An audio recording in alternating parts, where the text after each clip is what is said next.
Basi tutaenda kujifunza somo ambalo linasema faida za wokovu. Bwana Yesu asifiwe sana.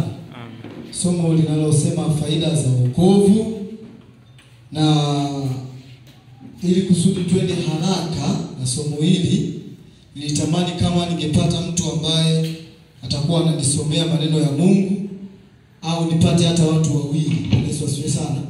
Ili kusudi twende haraka, kwa sababu somo ni refu, na nitamani kama ingewezekana leo lingeisha, ili kusudi tuendelee na masomo mengine. Bwana Yesu asifiwe sana. Kwa nipate mtu ambaye atakuwa ananisomea maneno ya Mungu, ili kusudi twende haraka kidogo. Bwana Yesu asifiwe sana.